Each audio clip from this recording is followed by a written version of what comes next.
So as you could probably tell from my accent, I wasn't not from here originally. So born in Australia, parents are Italians, just kind of second generation, and now working in the UK.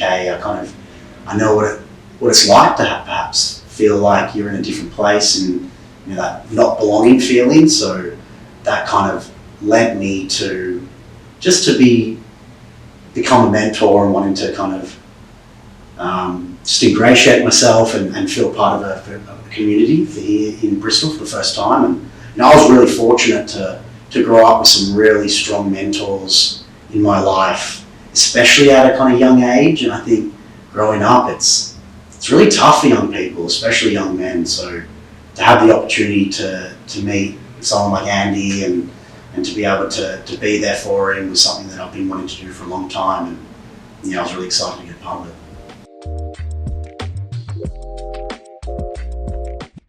When I met him, he reminded me of this band called Electric Cowboys that I listened to, and his hair, his face, everything. That's what I told you the first time I met him. I said he reminded me of this band that I listened to, and from then I knew that we were gonna bond it. So the first time we met, we caught up at a coffee shop in the centre of town, and I think I got there a few minutes before.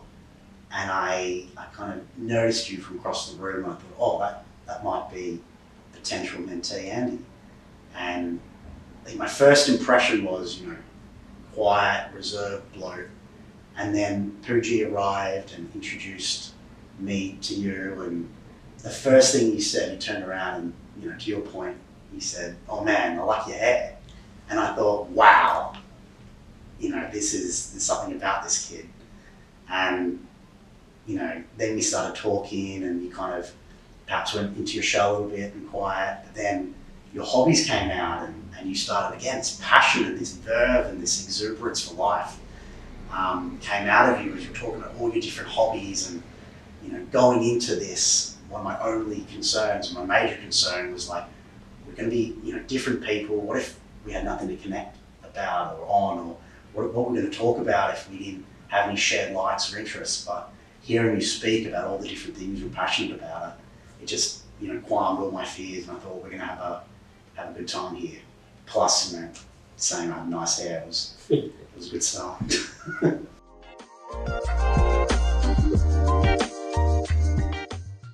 I had difficult time speaking with people. I'm an introvert. I stay on my own all the time. I play games on my own all the time. Like I said, I didn't have many friends, and I really wanted to go to the gym, and didn't really have much confidence. So when I met Tom, he told me he likes gym and stuff, and he kind of had stuff that I like basically, and that kind of boosted my confidence a lot. He took me to the gym, which kind of helped me as well with my confidence and helped me with my exams, and which I had a lot of problems with. I still have, but he helped me kind of understand and how to solve problems.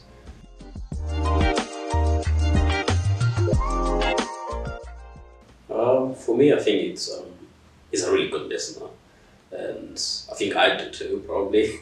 And I talk a lot, he talks a lot, and it kind of matches our energies. We might not have the same, let's say, he has different ideas and I might have different ideas, but then we will meet up in the middle. So I think that helped us a lot. And I like motorcycles, he likes hiking, and I cannot do that. He can't either. So it's kind of, you have to find the middle ground. So I think that helps. Having that curiosity, right? Yes. To be interested in other people's Yeah. interests and likes, yeah. And kind of respecting each other's views and difference of opinion, I think is important, yeah. I think I definitely came into this a bit gung-ho, more like a coach. Like, I remember the first time we caught up at Subway and I was like, what should we achieve out of this? And we wrote down those 3 key items. And I remember, at our 6-month check-in, I said to Pooji, I'm like, I think I'm failing, Andhy. Like, we've only done 1 out of the 3. And for me, that was like a fail mark. Pooji was reassuring me and saying, no, that's not the case. And then it wasn't until actually hearing you speak about how important this has been for you and the things that we've been able to achieve together today, did it really change my perspective on it, away from a coaching and more on a perspective of just being there for someone. And I think the number one important thing is to have that connection.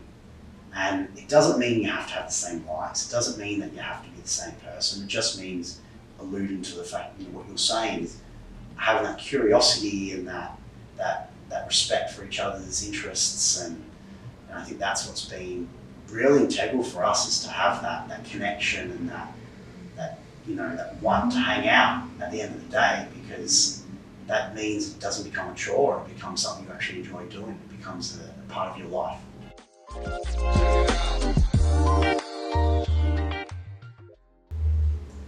I think for me, you kind of, as you're going through life, you kind of are in these little bubbles, and it's really nice to branch out and meet people from different walks of life and different perspectives. So me meeting you has kind of really reframed a lot of the way I see the world as well.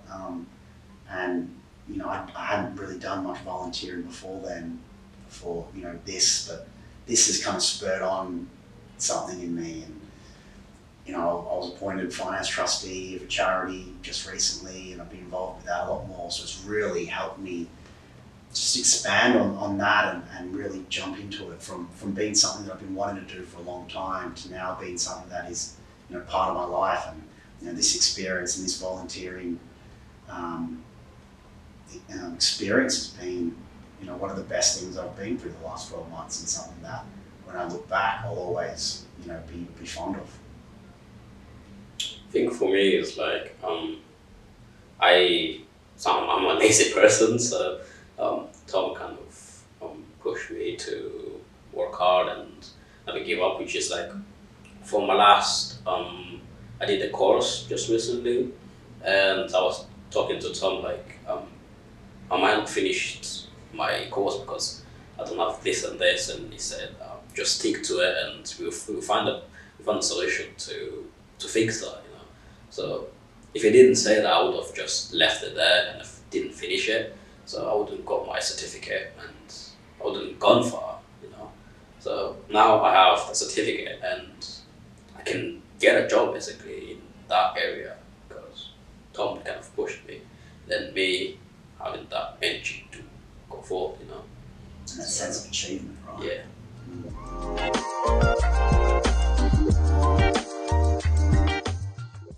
Yeah, I always say give it a try, and you might meet new people like I did, and enjoy yourself basically. Because if not enjoying it, then it's kind of what's the point of it basically? And if you're not enjoying it, then you're not getting the full potential.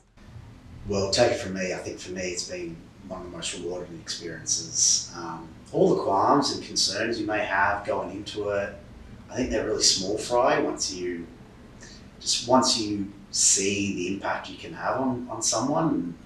And for me, looking back, some of the concerns I had around, is it going to take up too much of my time, all this, it honestly, it's nothing when you see the benefits that it can have, not only for your mentee, but also for yourself and the enjoyment you can get out of it. So I have a really privileged and fulsome life, and yet it's been one of my most memorable experiences. And I feel like even once this mentorship officially ends, I've got a friend for life in Andhy. Would you agree? Yeah. Okay, good. Leaving me hanging there.